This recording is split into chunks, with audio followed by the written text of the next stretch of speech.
The first sound Ava Reed heard was the lock clicking behind her. It was small, almost polite, a soft metal snap beneath the fluorescent hum of the hospital storage room, followed by the quiet retreat of expensive heels on polished tile. For one breath, Ava stood perfectly still with a folded stack of linen in her arms, staring at the door as if her mind refused to understand what had just happened. Then she dropped the linen. "Hello?" Her voice hit the cold metal shelves and bounced back thinner than before. Opened the door. Outside the narrow glass window, she saw a shadow pause. Then Isabella Conti leaned into view. She looked impossible in a hospital hallway, too flawless, too composed, too untouched by fear. Her dark hair was twisted into a smooth knot. Her diamond earrings caught the light like tiny blades. Her cream coat probably cost more than Ava made in 2 months. Isabella smiled. Not warmly, not even cruelly with effort. She smiled like Ava was a stain being wiped away. "You've been very devoted," Isabella said through the glass.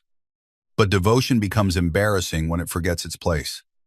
Ava moved closer to the door, her pulse rising. "Roman Valenti is my patient. He is my fiancé. He's unstable. His oxygen levels dropped twice this morning. And the sedative enough." Isabella's smile disappeared. "You are a nurse. You change dressings. You empty bags. You do not hover over powerful men like a grieving wife." Ava's fingers curled against the door handle. It would not move. Beyond Isabella's shoulder, the hallway glowed with luxury silence. St. Aurelia Medical Center did not look like a place where people died. It looked like a private hotel built for people rich enough to demand beauty even in pain. Marble floors, frosted glass, soft gold lamps, fresh white orchids beside locked elevators. A private wing where politicians, billionaires, and men like Roman Valenti disappeared when the world could not be allowed to know they were bleeding. Inside room 901, Roman had been unconscious for 9 days. 9 days since he had been pulled from the wreckage of a black armored SUV beneath a bridge on the edge of Boston Harbor. 9 days since surgeons had removed fragments from his shoulder and ribs. 9 days since his family had filled the hallway with armed men. Whispered threats and secrets. Everyone said he would never wake. His doctors spoke in careful tones. His relatives made arrangements without saying the word funeral. His fiancée came every afternoon dressed like a widow practicing for the cameras. But Ava knew. She had seen his fingers twitch when she checked his pulse. She had watched his breathing shift when she read his chart aloud. She had felt, once, his hand close weakly around hers when a monitor alarm screamed at 3 in the morning. Roman Valenti was still inside that damaged body, and now they had locked her away from him. "You can do this," Ava said, keeping her voice low because fear hated calmness. "If something happens to him, if something happens to him," Isabella whispered, stepping closer to the glass. "No one will blame the pretty little fiancé who stood beside his bed. They will blame the obsessed nurse who had to be removed." Ava, stomach turned cold. Behind Isabella, 2 orderlies stood near the wall, pretending not to hear. One of them would not meet Ava's eyes. The other looked terrified. "You paid them?" Ava asked. Isabella laughed softly. "Everyone is paid by someone." Then she turned away. Ava slammed her palm against the door. "Isabella, open it." The woman stopped one last time. "Listen carefully. Ava Reed, when Roman S. family arrives, you will not be seen. When the priest arrives, you will not be seen. When I place my ring on his finger for the photographers, you will not be seen." Ava went still. "The priest," she whispered. Isabella's eyes glittered. "A hospital wedding looks tragic enough to silence questions. If he lives, I become his wife. If he dies, I become his widow.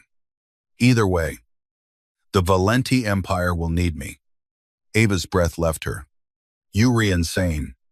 No, Isabella said. I'm prepared. Then she walked away. Ava grabbed a metal tray from the shelf and hit the door handle once. Twice. 3 times. Pain shot through her wrist. The sound exploded through the room. But the hallway swallowed it. St. Aurelia's private wing had been designed to keep noise out, screams included. She ran to the emergency phone on the wall. Dead. Of course. Her breath sharpened. Her hands shook. Not from weakness. From fury. She pictured Roman lying beneath the soft blue light of the monitors, his skin pale against the pillow, his black hair still damp from the fever she had fought all night. She pictured Isabella leaning over him, sliding a ring onto his finger while his body could not refuse. Ava hit the door again. Somebody open this door?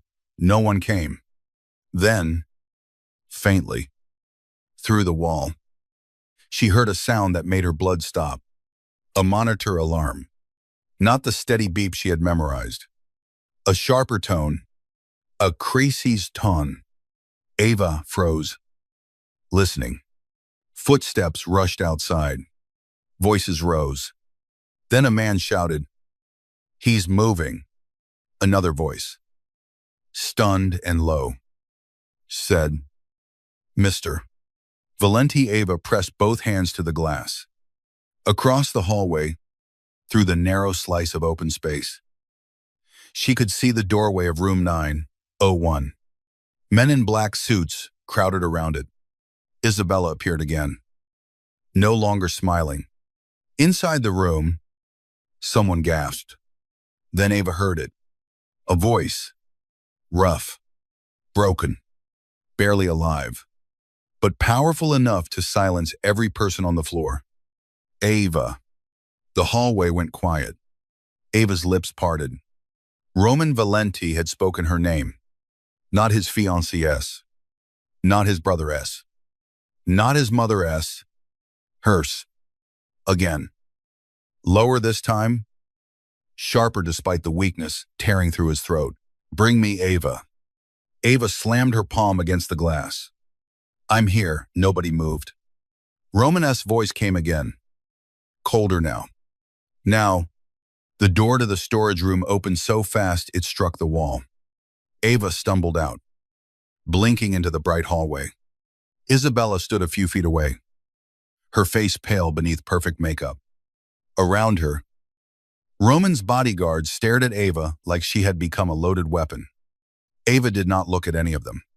She ran, past the orchids, past the priest standing with a leather book clutched to his chest, past Roman S., half-brother Enzo, whose expression flickered with something that was not surprise.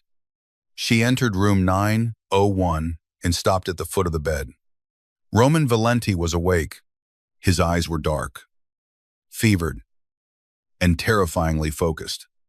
The man had been unconscious for 9 days, but somehow he looked less like a patient than a king waking inside a battlefield. His body was strapped with bandages and wires. His left shoulder was immobilized. Bruises shadowed one side of his jaw. An oxygen tube rested beneath his nose. But his eyes, those black, controlled eyes, found Ava, as if the room contained no one else. For a second, she forgot how to breathe. Roman lifted his hand. It trembled with effort. Ava moved toward him before she could stop herself. The room shifted. Bodyguards tensed. Isabella inhaled sharply. Ava reached his bedside. Roman's fingers closed around her wrist. Not softly, not gently, like he was proving she was real. His thumb pressed over her pulse. The machines beeped faster. You are gone, he rasped. Ava swallowed. I was locked in the storage room. A dangerous silence fell. Roman S. gaze moved from Ava's face to the hallway, then to Isabella. The temperature in the room seemed to drop. Who locked my nurse away? Nobody answered.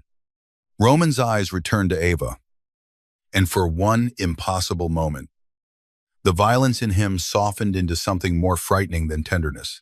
Recognition. Dependence. Need. Ava felt it like a hand closing around her heart. Then Roman looked past her. Everyone out. Enzo stepped forward. He was younger than Roman by maybe 7 years. Handsome in a restless, polished way. Roman, you just woke up. We need to discuss. Roman did not raise his voice. I said out. The bodyguards moved first. Not because Roman was strong enough to enforce the order, because every man in that room remembered what he was when he stood on 2 feet. Within seconds, the room emptied, leaving only Ava, Roman, and the machines keeping rhythm between them. Ava should have stepped back. She should have remembered her job, her license, the line she could not cross. Instead, she checked his pupils with hands that betrayed her by trembling. Do you know where you are? She asked. His gaze stayed on her. Saint Aurelia. Do you know your name? His mouth curved faintly. Roman Valenti. Do you know what happened? The faint curve vanished. His eyes went colder. I know enough. Ava looked toward the hallway, where shadows moved behind the glass. You need rest. Your vitals are unstable. And you shouldn't be speaking yet. I heard you. Her hands stilled. Roman's voice dropped into something almost inaudible. When I couldn't open my eyes, I heard your voice. Ava tried to answer, but nothing came. You told them I was still fighting, he said. Her throat tightened. Because you were. You told me not to leave. She remembered the night his fever spiked, when the room had emptied and exhaustion had lowered her guard. She had stood beside him, holding his hand because nobody else was there, and whispered, You don't get to die just because everyone expects you to. Heat rose behind her eyes. I say a lot of things to unconscious patients. No. His fingers tightened around her wrist. You said it like you meant it. Ava looked down at his hand. It was large, bruised, scarred across the knuckles, a hand that had probably signed death warrants with the same calm it now used to hold her steady. You should let go, she whispered. He did not. Instead, his gaze moved to the storage room door, visible through the hallway glass. Ava felt the moment he understood. Not just that Isabella had humiliated her, but that Isabella had been trying to erase her. Roman's voice changed. It became quiet enough to be intimate and cold enough to be a threat. No one locks you away from me again. Ava's pulse jumped beneath his thumb. She should have been afraid. She was afraid. But beneath the fear, something else opened. Something dangerous. Something warm. Something she had no business feeling for a man whose name made entire rooms lower their voices. I'm your nurse, she said carefully. Roman's eyes did not release her. Not anymore. Ava's breath caught. Then the door opened behind her. Isabella stood there with 2 doctors and a smile forced back into place. Roman, she said, voice trembling just enough to sound emotional. Thank God. Roman did not look at her. He kept looking at Ava. And when Isabella stepped closer, he said one sentence that split the room open. Touch Ava again, and our engagement ends with your family buried. The doctor went pale. Ava's heart slammed against her ribs. Isabella stopped smiling. Roman finally looked at his fiancée. I may be injured, he said softly. I am not dead. The scandal began before sunset. By 6 o'clock, half of Boston's private elite knew Roman Valenti had awakened inside St. Aurelia's sealed 9th floor. By 7, someone had leaked that his first word had not been Isabella.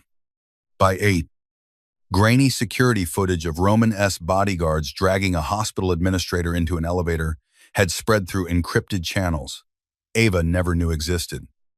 By 9, Ava Reed was no longer just a nurse. She was a problem. She discovered that when she left the staff locker room and found two black SUVs waiting outside the hospital entrance. Rain slid down their tinted windows. Ava stopped beneath the awning. Her shift had ended 20 minutes ago, though her body did not believe it. Her feet ached. Her hair had slipped loose from its clip. The sleeve of her scrub top still carried a faint stain from Romanesque medication. All she wanted was to get home before Lily woke from another nightmare.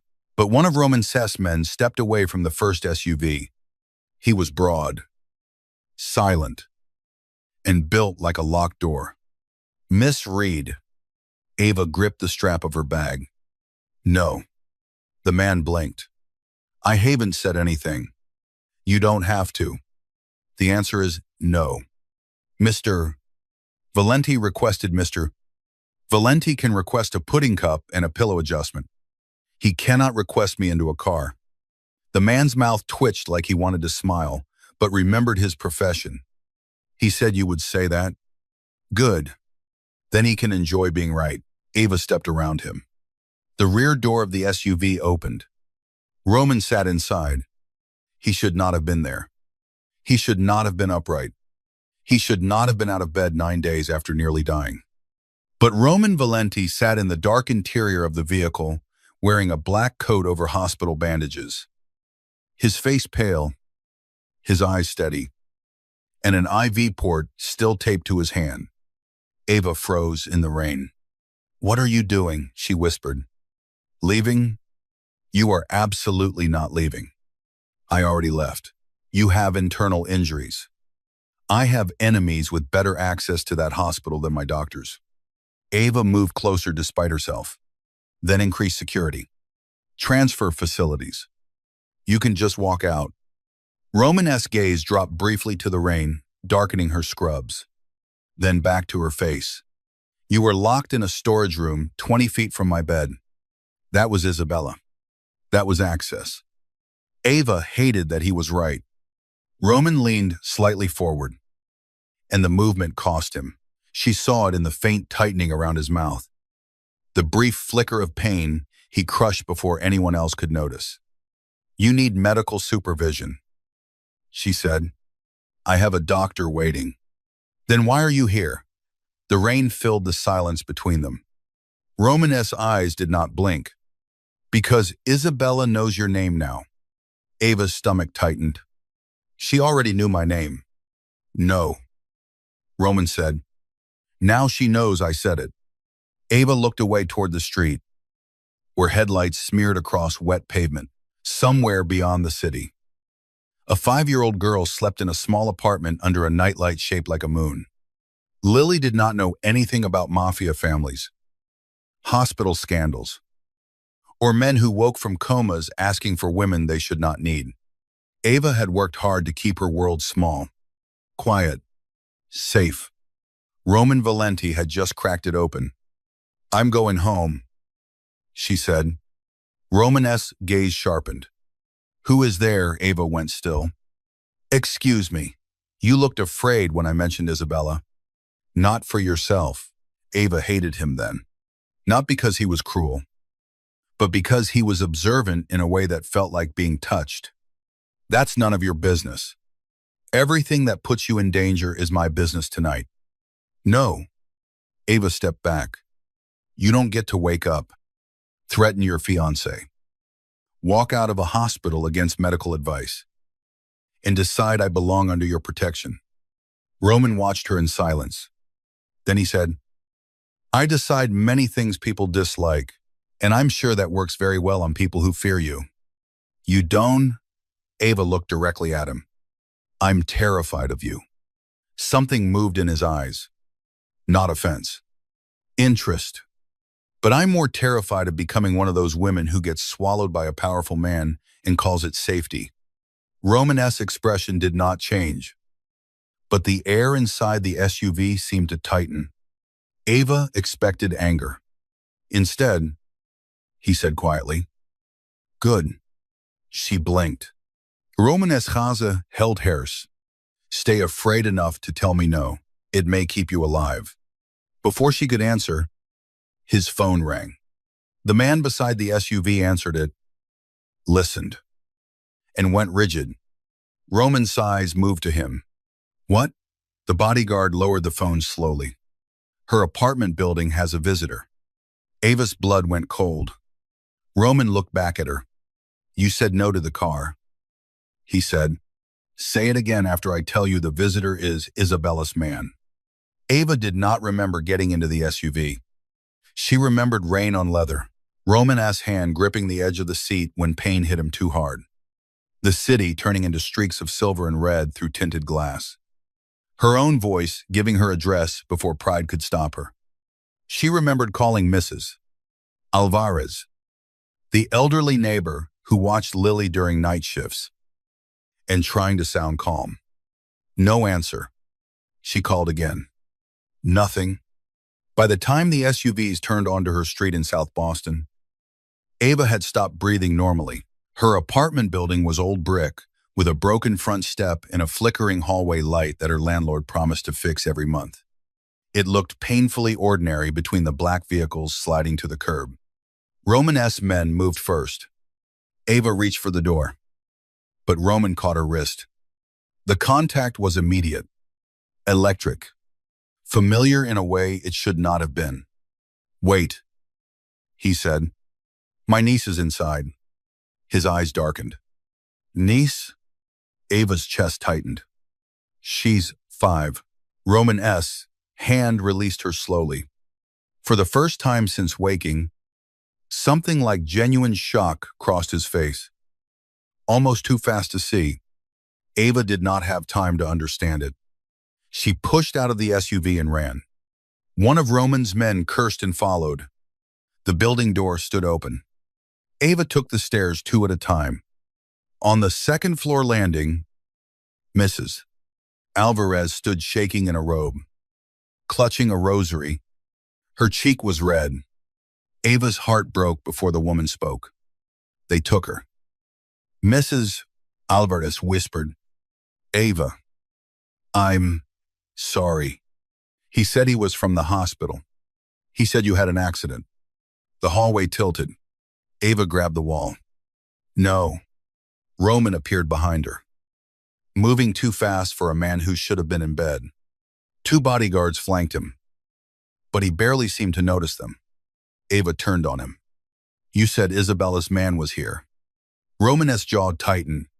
He took Lily? Ava, no. Her voice cracked. No.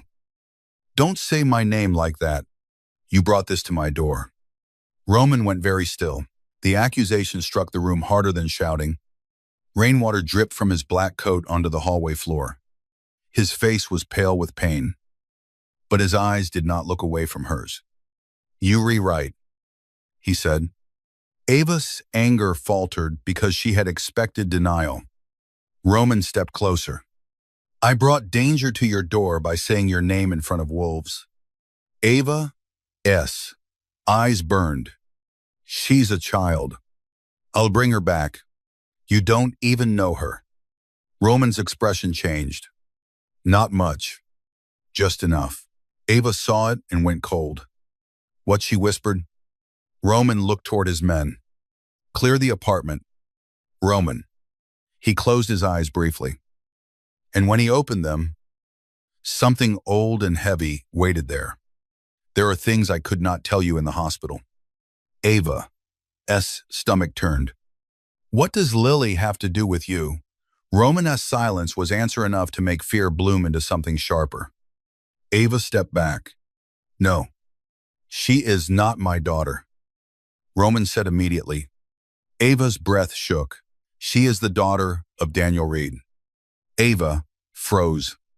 Her brother-in-law's name had not been spoken in her apartment for 2 years.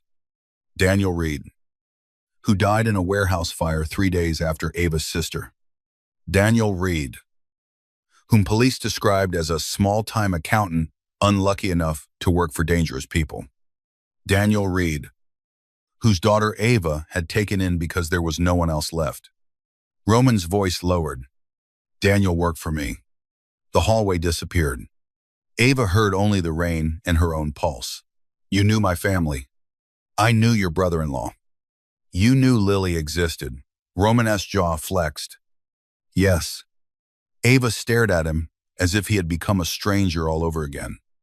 All this time I made sure the apartment stayed off certain records. I paid the landlord through a shell company to keep rent low. I had your building watched from a distance after Daniel died. Ava slapped him. The sound cracked through the hallway. Every bodyguard froze. Roman's head turned slightly with the impact. Ava's hand stung. Tears blurred her vision. But her voice came out clear. You had us watched. Roman slowly looked back at her. Yes. You let me struggle. You let me work double shifts. You let Lily cry for her mother in an apartment with broken heat. And you were watching. Pain moved through Roman's face, then not physical. Not from the slap. Something worse. I thought distance protected you. Distance protected your guilt. He did not answer. Ava hated that silence. Hated his control. Hated the way he stood there, bleeding under his coat, while her world collapsed around him. Daniel was killed because of you. It wasn't he. Roman's eyes darkened. Daniel was killed because he found evidence that my alliance with the Conti family was built on a lie. He was going to bring it to me. Someone found out before he could. Isabella. Her father. Maybe her. Maybe someone closer. Ava's breath caught. Closer, Roman looked toward the stairwell, where the city's sirens wailed faintly below. My brother was the only one who knew Daniel was meeting me that night. Enzo, the handsome half-brother in the hospital room, the one who had not looked surprised when Roman asked for Ava. Ava felt the shape of the trap too late. Roman had not awakened into a hospital. He had awakened into a war. And Isabella had taken Lily because Lily was the last living thread connected to Daniel Reed's evidence. A phone buzzed in Roman's coat. One of his men handed it to him. Roman looked at the screen. His face became unreadable. He turned it so Ava could see. A photo. Lily sat in the back seat of a car wearing her yellow raincoat. Clutching the stuffed rabbit Ava had sewn twice at the ear. Her eyes were wide and wet. Below the photo was a message. Bring the nurse. Come alone. Midnight. Old Harbor Chapel. Ava made a sound that did not feel human.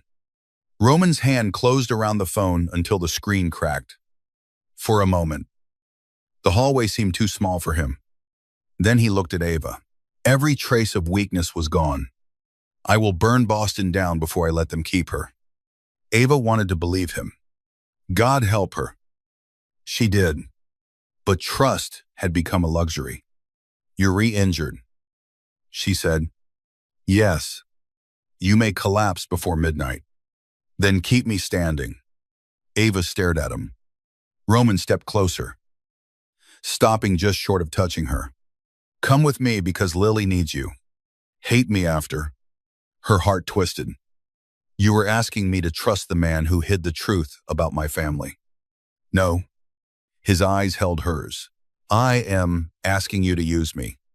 That should not have shaken her. But it did. Because Roman Valenti did not sound like a man offering comfort. He sounded like a weapon laying itself at her feet. The safe house sat above the Atlantic on a private road outside Marblehead, hidden behind black iron gates and wind-twisted pines. By the time they arrived, the storm had grown violent enough to make the windows shudder. The mansion was all stone, glass, and shadow, a place too beautiful to be called shelter and too guarded to be called home. Ava entered with Roman's blood pressure cuff in one hand and Lily's photo burning in her mind. Men moved everywhere. Armed men in dark suits. Men whispering into radios. Men laying weapons across a dining table beneath a chandelier bright enough for a royal banquet. Ava had stepped into Roman Valenti's world, and it was colder than she imagined. Roman allowed a doctor to check him for exactly 3 minutes before dismissing him. Ava overruled him. You were not going anywhere until I examine your incision. The room went silent. Roman sat in a leather chair near the fireplace, his shirt open where the doctor had checked his bandages. He looked up at Ava. and the firelight carved sharp shadows beneath his cheekbones. Several men stared at her as if she had just insulted a loaded gun. Roman said nothing. Ava folded her arms. You said keep you standing. I can do that if you bleed internally because you're too arrogant to sit still. A beat passed. Then Roman leaned back. Everyone out. His men obeyed. When the room emptied, Ava approached with medical supplies from the emergency kit. Her hands were steady now because she had made them that way. Fear could wait. Panic could wait. Lily could not. Roman watched her clean the edge of his bandage. You're angry, he said. Ava almost laughed. My niece was kidnapped. My patient is a mafia boss.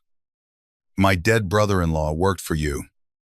And your fiancé locked me in a storage room to stage a hospital wedding. Angry feels small. Roman accepted that. She peeled the bandage back. The wound was inflamed but not reopened. His skin was hot beneath her fingers. You have a fever. IV had worse. I don't care. That made his eyes lift to hers. Ava realized too late how it sounded. The space between them tightened. Not soft. Not romantic. Dangerous. He sat half-dressed beneath firelight. Scarred and pale and powerful, even weakened. She stood close enough to feel the heat of his body, close enough to remember his hand around her wrist. His voice saying her name like it had dragged him out of death. Ava looked away first. Roman did not. You should not have been at St. Aurelia, he said. I work there. Not on my floor. I picked up the extra shifts because they paid double. His mouth tightened. Of course. Money again. The ordinary kind of desperation men like Roman could erase with one signature, and yet somehow never understood until it stood in front of them, wearing tired eyes. I should have known, he said. Yes, Ava replied. You should have. Silence settled. Then Roman said, Daniel begged me not to contact your family. Ava's hands paused. He knew. He knew the Countess had people everywhere. Police. Hospitals. Courts. He said if anything happened to him, I was to keep Lily invisible. Not comfortable. Ava swallowed hard. He said that Roman-esque gaze softened by 1 degree. He said comfort makes people visible. He said you would hate being helped. He was right. Ava looked down. Her anger did not vanish. It changed shape, became heavier, more complicated. Did he leave anything behind? She asked. Roman-esque eyes sharpened. Yes. Where he hid evidence before he died.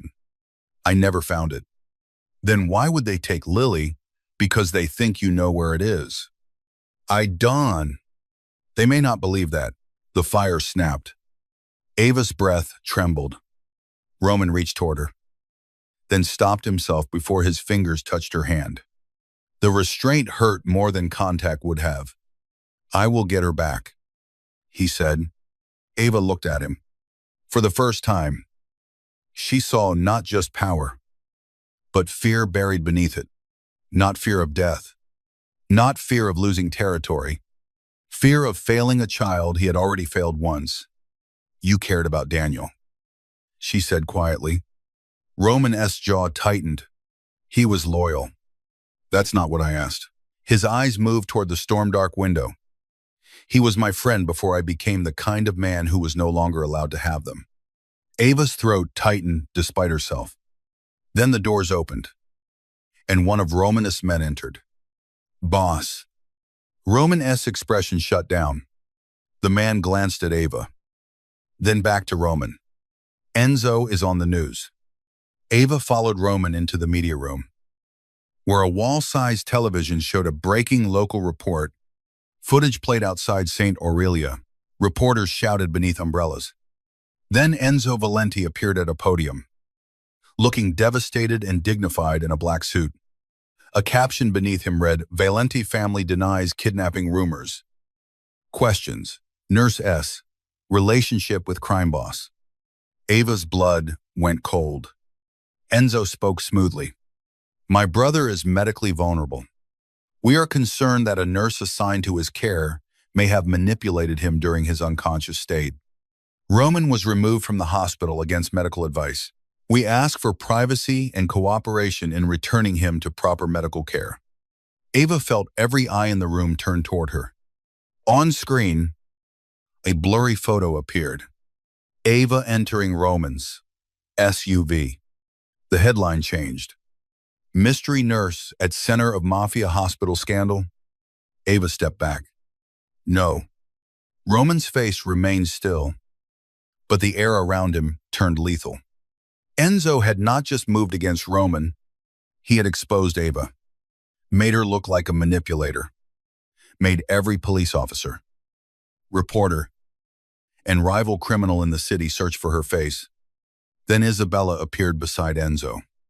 Her eyes looked red, her voice broken with perfect grief. I only want Roman safe, she said. He is not himself. That woman has isolated him from his family. Ava's hands went cold. Roman turned off the screen. The silence afterward was worse. Ava looked at him. You said your name put me in danger. Roman's Gaza met hers. I underestimated them. Then don't do it again. I won. There was something final in his voice. Not promise. Punishment. Ava stepped closer. What does that mean, Roman? Looked to his men. Find the reporter who received the footage. Find the staff member who sold it. Find every officer who repeats Enzo's statement before midnight. His men moved. Ava caught his arm. Roman looked down at her hand on his sleeve. The room froze again. Ava did not let go. Roman. His eyes returned to hers. You cannot kill your way out of every problem. No, he said softly, but I can make people afraid to create new ones. That is not the same thing as saving Lily. His expression changed. A flash of anger. Not at her. At being seen. Ava lowered her voice. She needs us thinking clearly. Not reacting. Roman looked at her for a long moment. Then he turned to his men. No unnecessary bodies. One of them blinked. Roman's voice dropped. Do not make me repeat myself. The men nodded quickly and left. Ava released his arm. Roman looked at the place where her hand had been. You give orders in my house now. Ava's pulse jumped. I give medical advice. That was not medical. No, she said. That was human. For a second, something almost like admiration moved across his face. Then the front gates exploded. Not with fire, with impact. Metal screamed through the storm. The lights flickered. Every man in the house drew a weapon. Ava's heart slammed into her ribs. Roman moved before anyone could stop him. Grabbing a gun from the table with his injured hand, Ava seized his wrist. You can barely stand. His eyes burned into hers. Then stay behind me. The first bullets hit the glass.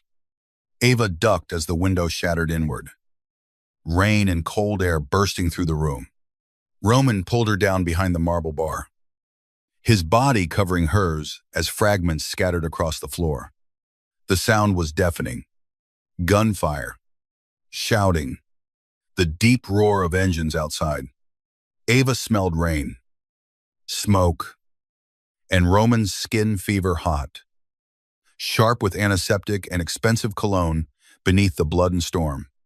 He pressed her lower with one hand between her shoulder blades. Do not move. She should have been frozen. Instead, her training took over. A man dropped near the doorway, hit in the shoulder. Cursing, Ava crawled toward him. Roman caught her waist. Ava, he's bleeding. He's not worth your life. He is if he's alive. Roman stared at her like he hated and wanted that answer at the same time. Then he shifted, covering her as she dragged the wounded guard behind the bar. Bullets struck the marble above them.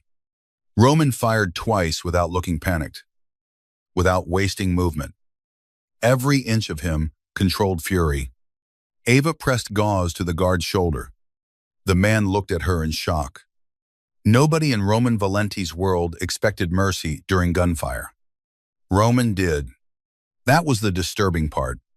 He watched Ava save his man with an expression that turned more dangerous by the second.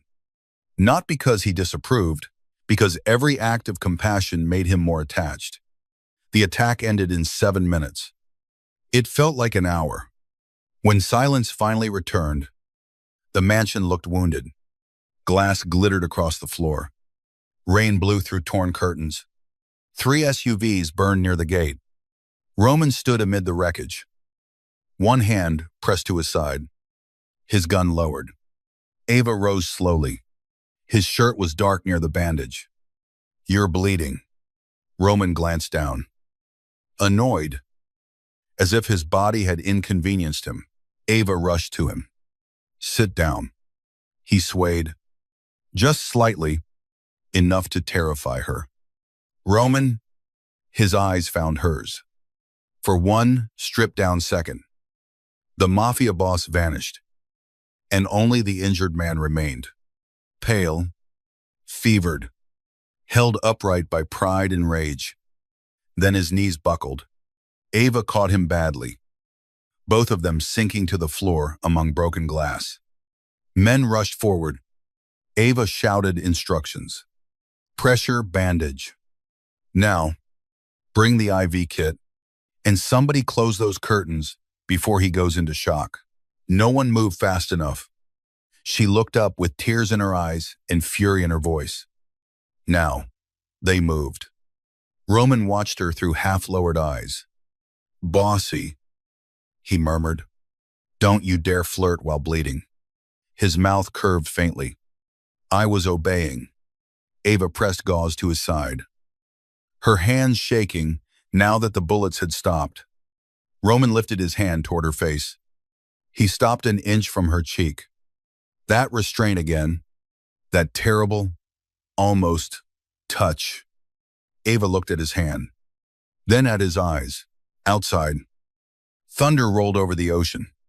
Inside, surrounded by bloodless violence and broken luxury. Ava realized something that frightened her more than gunfire.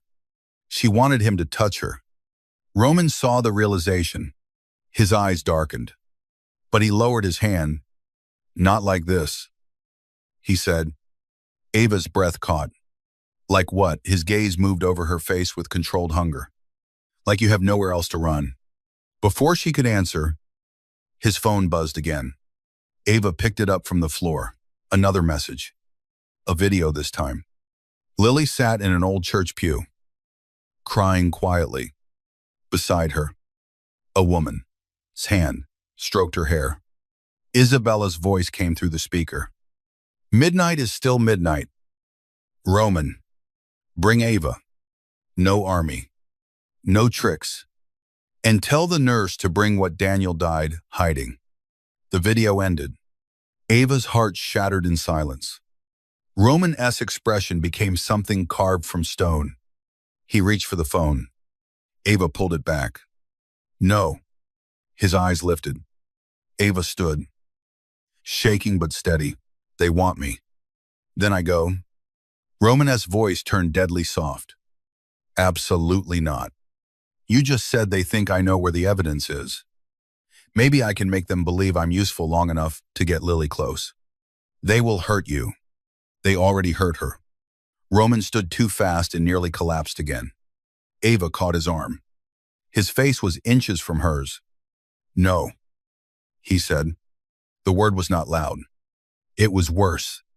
It was possession stripped bare. Ava's voice trembled. "She is my child in every way that matters." Roman froze. The fury in him shifted. Ava swallowed. "I know she's my niece. I know I didn't give birth to her. But when she has nightmares, she calls for me. When she loses a tooth, I'm the one who saves it in a little envelope. When she asks why her mother never came home, I'm the one who lies because the truth is too ugly for a 5-year-old. Her tears spilled now. So do not stand there and tell me I can walk into danger for her. I already live there. Roman looked at her as if something inside him had been cut open. Then he did touch her. Not her face, not her waist, only her hand. He wrapped his fingers around hers with devastating care. I will not lose you both. Ava closed her eyes. There it was. Too much. Too soon. Not love. Not yet. Something darker. A fear that had nowhere safe to go. When she opened her eyes, Roman was still watching her. You don't get to say that, she whispered. I know. You don't know me. I know your voice pulled me out of death. That isn't the same. No, he said. It is worse. Ava's heart beat hard enough to hurt. Then Roman released her hand and turned to his men. We go to the chapel. Ava's breath caught. Roman looked back at her. But we do it my way. Old Harbor Chapel had been abandoned for 12 years. It stood near the water where Boston's old industrial edge met the black Atlantic. Its stone walls stained by salt. Its stained glass windows boarded except for one broken angel above the entrance. At midnight, the storm turned the chapel into a ghost. Ava sat in the passenger seat of an old ambulance Roman had stolen from his own private medical wing. Her hair was tucked beneath a paramedic cap. A fake blood bag sat in the cooler by her feet. Beneath her coat, a thin vest hugged her ribs. Roman sat beside her, dressed in black, feverish and silent. You look terrible, Ava said. His eyes shifted toward her. Your bedside manner needs work. You should be in ICU. You should be far away from me. She looked through the rain-streaked windshield. Too late. He did not answer. That silence hurt more than it should. Around them, Roman's men waited beyond sight. Not close enough to be detected. Close enough to turn the harbor into a graveyard if something went wrong. Ava held Daniel Reed's old keychain in her palm. Roman-esque people had searched her apartment before leaving. Not to steal. To find anything Daniel might have left. In a box of Lily-esque baby clothes, Ava had found a small silver lighthouse charm she had always assumed belonged to her sister. Roman recognized it immediately. A bank key. Not for money, for information. Daniel had hidden the evidence inside a private deposit box under Ava's name without ever telling her. That was what Isabella wanted. That was what Enzo wanted. And now Ava carried a copy of the contents on a tiny drive hidden inside the seam of her sleeve.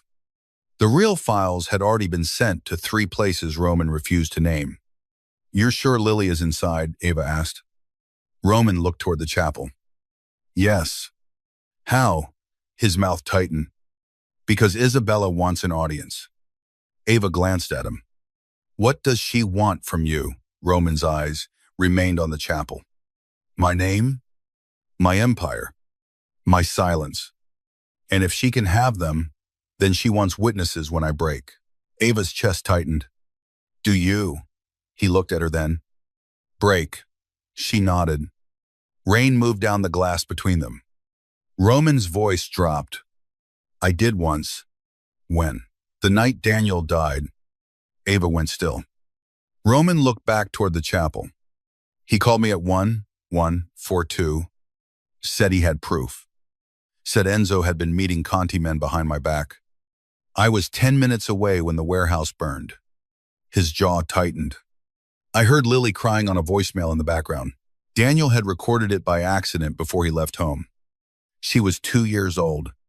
She kept saying, Daddy, come back. Ava's eyes filled. Roman's hand flexed on his knee. I saved the voicemail. Listened to it once. Never again. Why are you telling me this now? Because if I die tonight, you deserve to know I did not forget them. Ava looked at him. The chapel bell tower groaned in the wind. You're not dying tonight, she said. Roman's eyes found hers. No, no. You always this stubborn with patience.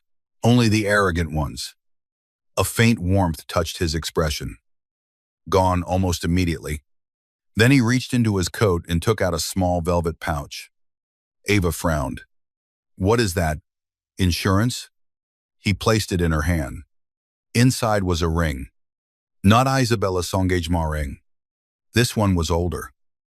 Masculine. Heavy with the Valenti crest pressed into dark gold. My father's ring, Roman said. If something happens to me, give this to Matteo Greco. Only him. He commands the old families. He will protect you and Lily. Ava closed her fingers around it. I don't want your ring. I know. I don't want your empire. I know. I want the child inside that chapel. Roman's gaze burned into hers. Then let me be what gets her out. Before Ava could answer, headlights flashed once near the chapel entrance. The signal. Roman opened the ambulance door. Rain and cold rushed in. Ava grabbed his sleeve. He looked back. For 1 second. All the things neither of them could say stood between them.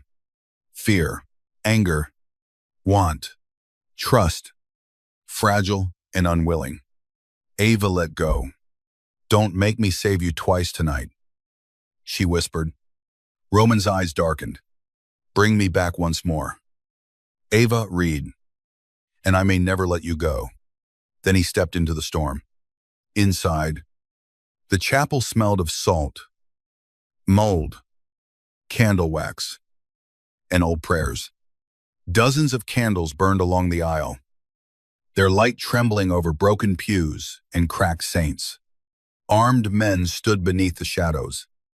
Some Conti, some Valenti, all pretending loyalty still meant something. At the altar, Isabella waited in white, not a wedding dress. Something close enough to make Ava's stomach turn. Elegant white silk, pearls at her throat, red lipstick like a wound. Lily sat beside her on the altar steps, wrapped in a blanket. Her small face blotchy from crying. Aunt Ava, Lily cried. Ava moved forward instinctively. A gun lifted. Roman's hand closed around Ava's arm, stopping her. His face was calm. Too calm. Isabella smiled. Roman, you look dead. Disappointing you has become a habit. Her smile hardened. Then her eyes moved to Ava. And you brought the nurse. How romantic. Ava could barely breathe with Lily so close. I have what you want, she said. Isabella tilted her head. Do you? Ava lifted the small drive between 2 fingers. The chapel shifted. Men looked. Enzo stepped out from behind a pillar. Ava's heart stopped. There he was. Roman's brother. Clean suit. Calm fascia. Dead eyes. Roman did not look surprised. Enzo smiled faintly. Brother. Roman's voice remained even. You always did love dramatic entrances. And you always did love broken things. Enzo's gazes slid to Ava. Wounded dogs. Loyal accountants. Nurses who think kindness makes them brave. Ava felt Roman's body change beside her. Not movement. Readiness. Isabella noticed too. She laughed. Careful. Roman, you were barely standing. Don't waste your last strength defending hospital staff. Roman's eyes never left Enzo. You arranged the bridge. Enzo hid. I arranged an opportunity. You survived it. As usual, you killed Daniel. No. Enzo said, Conti men killed Daniel. I merely told them where loyalty had become inconvenient. Ava's vision blurred red around the edges. Lily whimpered. Ava forced herself to stay still. Roman's voice went lower. Why? Enzo's composure cracked for 1 second. Because father gave you everything. The name. The men. The fear. Even when I was the one willing to do what you hesitated to do. Roman's mouth tightened. You call betrayal ambition because cowardice sounds too honest. Enzo's eyes flashed. Isabella stepped between them. Enough family therapy. The drive. Ava. Ava looked at Lily. Let her walk to me first. Isabella smiled. No, Roman said softly. Isabella. She turned to him. I would choose your next word carefully. For the first time, a flicker of uncertainty crossed her face. Roman took one step forward. Every gun rose. He ignored them. You wanted my empire, he said. You could have asked your father for one. Instead, you borrowed your spine from men who hide behind children. Isabella's cheeks flushed. Ava saw the crack. The pride. The vanity. Roman saw it too. He was not just threatening her. He was pulling her attention away from Lily. Ava slowly slid one hand into her sleeve. Enzo noticed. His gun lifted toward Ava. Roman moved faster than an injured man should have. He stepped in front of her. The shot rang out. Ava screamed. Roman staggered but did not fall. Chaos erupted. The chapel exploded into gunfire and shouts as Romanesque men crashed through side entrances and shattered windows. Candles toppled. Smoke curled through the nave. Lily screamed. Ava ran. Not away. Toward the altar. Isabella grabbed Lily by the shoulders. But Ava slammed into her with every ounce of fear and fury in her body. Both women hit the floor. The drive skidded across the stone. Lily crawled beneath a pew. Sobbing. Ava Roman shouted. Ava rolled as Isabella grabbed her hair. You ruined everything. Isabella hissed. Ava struck her across the face. No, Ava said. Breathless. You did. Isabella reached for a fallen gun. Ava kicked it away. Then Enzo grabbed Ava from behind. His arm locked around her throat. The chapel seemed to narrow to Roman's face. He stood halfway down the aisle, bleeding through his black coat. Gun in hand, eyes fixed on Ava with a terror so controlled it looked like murder. Enzo pressed a gun to Ava's side. Drop it, he said. Roman did not move. Drop it, or I put her beside Daniel. Ava could barely breathe. Romanesque's hand tightened around his gun. His eyes met hers. In them, Ava saw the choice destroying him. His empire. His revenge. Her life. Ava managed one word. Lily. Romanesque's gaze flicked to the pew where the child hid. Then back to Ava. Slowly. He lowered his gun. Enzo smiled. There he is. The great Roman Valenti. Kneeling for a nurse. Romanesque's voice was calm, not kneeling. His eyes shifted past Enzo. Waiting. Before Enzo could turn. Lily came out from beneath the pew and threw the heavy Valenti ring Ava had dropped earlier. It struck Enzo's face. Not hard enough to hurt. Hard enough to startle. Ava drove her elbow backward into his ribs and dropped. Roman fired once. The gun flew from Enzo's hand. Roman crossed the distance like pain no longer applied to him. He hit Enzo so hard the younger man fell against the altar steps. Ava grabbed Lily and pulled her close, covering her ears. Roman stood over his brother. Every man in the chapel seemed to stop. Enzo laughed weakly, bloodless and bitter. Do it. He spat. Show her what you are. Romanesque's gun pointed at him. Ava held Lily. Shaking, Roman looked at Enzo, then at Ava. The entire chapel held its breath. Roman lowered the gun. No, he said. Enzo's smile faltered. Roman's voice was colder than killing. You don't get to become a ghost in my house. You will live long enough to lose everything with your eyes open. His men seized Enzo. Isabella tried to crawl away. Ava saw her first. So did Roman. Isabella froze beneath his gaze. Her beauty was ruined now by terror. Roman. she whispered. Please. He walked toward her slowly. You locked Ava in a storage room. Isabella shook her head. You would kill me for that. Roman crouched in front of her, wincing from the movement, but refusing to show it. No, he said softly. For that, I would have ended the engagement. His eyes turned black.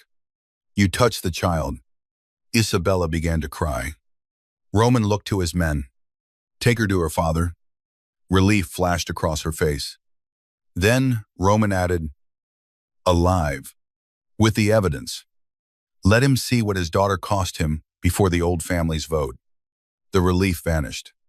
Isabella understood. Roman was not killing her. He was returning her as proof of betrayal to men who valued reputation more than blood. Ava should have felt satisfaction. She felt only exhausted. Lily clung to her neck. Ain't Ava. Can we go home? Ava closed her eyes. Home. The small apartment with broken heat. The moon, nightlight. The life she had fought so hard to keep ordinary. It felt impossibly far away. Roman turned at the sound of Lily's voice. His face changed. The cold violence drained back behind the wall, leaving something solemn and wounded. He approached slowly, lowering himself to one knee several feet away so he would not tower over the child. Ava watched him carefully. Roman looked at Lily. I knew your father, he said. Lily sniffed. Was he brave? Roman's throat moved. Yes. Did he come back? Ava's heart broke. Roman's eyes lifted briefly to Ava's scent. Then he looked at Lily again. No, he said quietly. But he sent people to love you. Lily looked at Ava. Ava kissed her hair. Roman lowered his gaze. In that moment, Ava understood something that hurt. Roman Valenti could command killers. He could frighten entire cities. He could survive bullets, betrayal, and bloodlines built on war. But he did not know how to forgive himself for one child's grief. Sirens wailed faintly in the distance. Roman's men moved fast, cleaning weapons, securing exits, making calls that would turn the night's violence into something officially vague. Ava rose with Lily in her arms. Roman tried to stand. His face went gray. Ava saw it too late. He collapsed beside the altar. The next time Roman woke, Ava was asleep in a chair beside his bed. Not at St. Aurelia. Never again. There. This room belonged to Matteo Greco, the old family mediator, whose private estate outside Providence had more medical equipment than most clinics and more guards than a courthouse. Dawn pressed pale gold against the curtains. Ava's head rested against the chair back. Lily slept curled under a blanket on the couch across the room, one hand still holding the stuffed rabbit. A fresh bandage crossed Ava's temple where she had hit the chapel floor. There were shadows beneath her eyes deep enough to make Roman's chest tighten. He remembered the chapel. Enzo. Isabella. Ava's face when the gun touched her. The sound of Lily crying. Then nothing. Roman shifted. Pain tore through him. Ava woke instantly. Of course she did. Her eyes locked on him. Relief flashed there before she buried it beneath professionalism. You reawake. So are you. I wasn't shot twice. Technically, once tonight. Do not be clever. His mouth almost curved. She stood and checked his pulse with cool fingers. Roman watched her. In the quiet dawn, without gunfire or witnesses. Ava looked younger. Not weak. Never weak. But tired in a way he wanted to punish the world for causing. You should have left, he said. Her fingers paused against his wrist. Lily needed rest. That is not what I meant. I know. Their eyes met. Ava released his wrist and stepped back. The distance felt deliberate. Roman accepted it because he deserved worse. Enzo, he asked, in custody. If your version of custody counts, It does. Isabella. Delivered to her father. Ava looked disturbed. Roman watched her face. You disapprove. I don't know what I approve of anymore. That answer landed harder than accusation. Ava crossed her arms. The evidence Daniel hid went public this morning. Not all of it. Enough. Police are pretending they discovered it independently. News stations are calling it a corruption scandal. The Conti family is being raided. Enzo has been named as a person of interest. Isabella's engagement photos have vanished from every society website. Roman absorbed this. Good. Ava, as expression tightened. Good is one word for it. What would you call it? She looked toward Lily sleeping on the couch. Late. Roman said nothing. Ava's voice softened, which made it worse. All of this came too late for Daniel. Too late for my sister. Almost too late for Lily. Roman stared at the ceiling. Yes, I don't know how to forgive that. I did not ask you to. Her eyes returned to him. Roman forced himself to look at her. I will arrange protection for you and Lily. Real protection, not hidden surveillance. A new apartment. New documents if you want them. Money Daniel earned and never received. You will not owe me anything. Ava's face changed. What about you, Roman? Hand tightened beneath the blanket. What about me? Do you go back to being feared in rooms I'll never enter? He was quiet for a long time. That would be safest. For who? For you. Ava let out a breath that was almost a laugh and almost pain. There it is again. Men deciding distance is love. Roman flinched. She saw it. He hated that too. Ava came closer, stopping beside the bed but not touching him. You don't get to lock me out of my own choices because you're afraid of what your world does to people.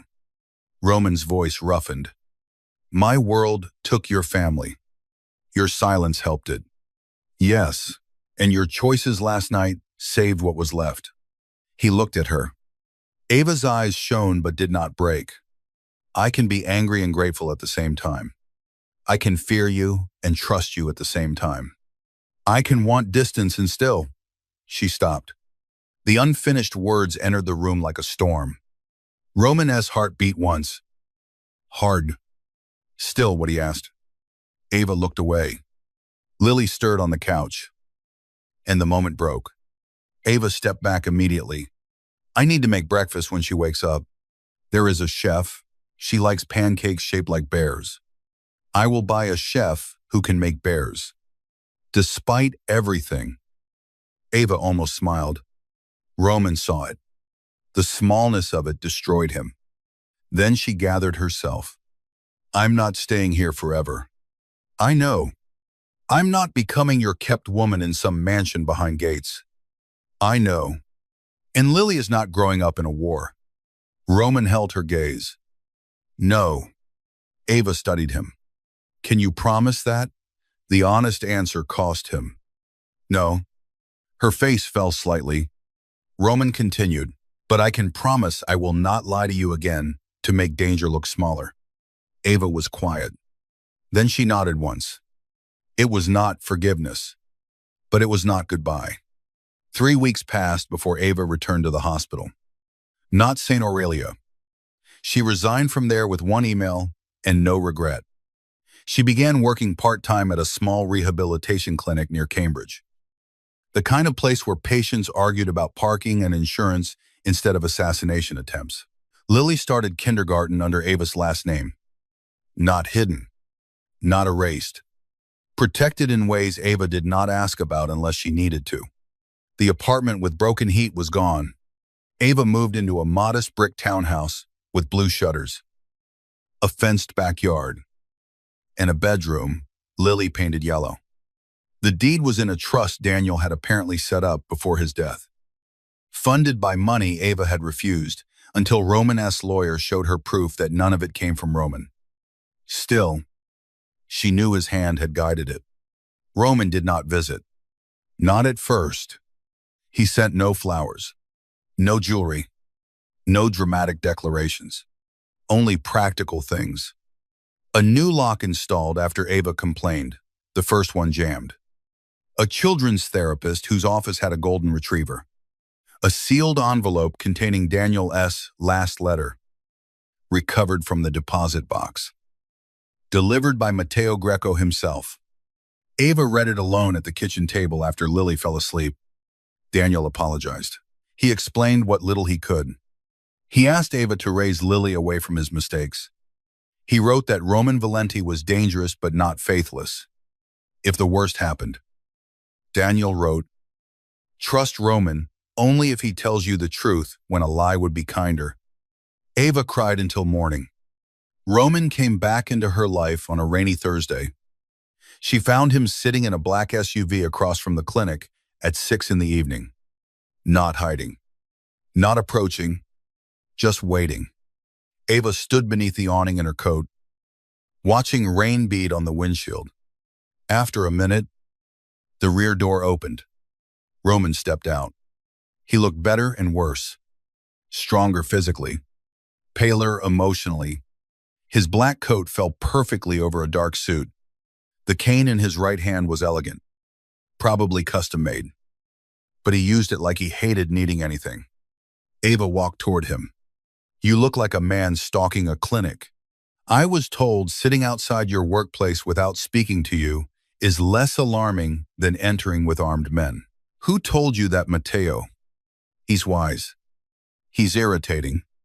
Ava's mouth softened. Roman watched the almost smile, like a starving man watching light through a window. "Why are you here?" she asked. His answer came after a pause. "You told me not to decide distance was love." Ava's heart shifted painfully. "So you decided surveillance was better?" "No." Roman looked toward the clinic doors, then back at her. "I came to ask permission to speak with you." The words felt strange from him, beautiful because they were difficult. Ava folded her arms. "Yuri speaking. I came to ask if I may take you to dinner." Rain filled the silence. Ava stared at him. "Roman. I know. You are still Roman Valenti." "Yes. And I am still trying to build a normal life." "Yes. Those two things do not fit easily." "No." His honesty unsettled her more than persuasion would have. "Then why ask?" Roman's gaze lowered briefly to the wet pavement. When he looked back, the control was still there. But something raw moved beneath it. "Because I have spent 3 weeks doing what I thought was right and staying away from you. I have negotiated with enemies, removed traitors, buried my engagement without a funeral, rebuilt half my empire while pretending I did not measure every hour by whether you were safe." Ava's breath caught. Roman stepped closer, stopping at a careful distance. "I do not know how to want gently," he said. "I only know I am trying because you deserve more than being taken." Ava could not speak. He continued, voice lower. "I will not ask you to enter my world. I will not ask for Lily's affection. I will not buy your forgiveness. But I am asking for one dinner where you can tell me no as many times as you need to." Ava looked at him standing in the rain. Proud enough to command a city and wounded enough to ask a nurse for permission. The dangerous part was not that she wanted to say yes. The dangerous part was that she knew exactly why. Because Roman did not make her feel small. He made the world feel terrifying. Yes. But when he looked at her, he saw every frightened, furious, compassionate piece of her and did not look away. "Dinner," she said carefully. "One." His eyes changed. Just slightly. Enough to make her pulse quicken. "No bodyguards at the table." She added, "They will be outside. Across the street." "Across the street," he agreed, clearly hating it. "And no buying the restaurant." A pause. Ava narrowed her eyes. "Roman, I will not buy the restaurant." "Have you already bought it?" "No." She stared. His jaw tightened. "A minority interest is not buying." Ava laughed before she could stop herself. It was small. startled and real. Roman went still. The rain fell around them. For a moment, he looked almost defenseless, like her laughter had done what bullets could not. Then his expression softened into something restrained and devastating. "There you are," he said quietly. Ava's smile faded, but not from sadness. From the sudden intimacy of being found. Months later, people in Boston still whispered about the Valenti scandal. They whispered about Enzo's trial, Isabella's exile, the Conti family's collapse, and Roman Valenti's mysterious disappearance from the social pages. They whispered about a nurse. Some called Ava Reed a manipulator. Some called her a witness. Some called her the woman who turned a mafia war into a public reckoning. None of them knew the truth. The truth lived in quieter places. In a yellow bedroom where Lily slept without nightmares more often than not. In a clinic where Ava still worked because saving ordinary lives mattered. In a black SUV that never parked directly outside anymore because Roman learned boundaries could be a language of love. In dinners that became walks, walks that became mornings. Mornings that became Roman, standing awkwardly in Ava's kitchen while Lily taught him how to flip bear-shaped pancakes and scolded him for making one look like a monster. He did not become soft. Not to the world. The world still feared Roman Valenti. Men still lowered their voices when he entered rooms. Enemies still disappeared from power with terrifying efficiency. Deals still bent around his name. But with Ava, his violence learned restraint. His protection learned permission. His silence learned truth. And Ava, who had once feared being swallowed by his world, learned that love did not have to mean surrender if the man was willing to kneel at the border and wait. The final night of winter brought them back to the coast. Roman took Ava to the old harbor road where the abandoned chapel had stood. It was gone now, torn down after the investigation. In its place, construction lights glowed over a foundation for something new. Ava stepped out of the car and stared. "What is this?" Roman stood beside her. "Cane gone now. Black coat moving in the wind. A clinic." She looked at him. He kept his eyes on the construction site. For children who lose parents to violence, no Valenti name on the building. No cameras. No speeches. Matteo arranged the board. You can have no involvement. Some involvement, or complete control. Your choice. Ava's throat tightened. "Roman, I listened this time," he said. "It is not a gift with chains. It exists whether you forgive me more or less tomorrow." Wind moved between them, carrying the smell of salt and rain. Ava looked at the place where she had almost lost Lily, where Roman had almost died, where betrayal had finally been dragged into candlelight. Now something was being built there. Not to erase the past. To answer it, Roman turned toward her.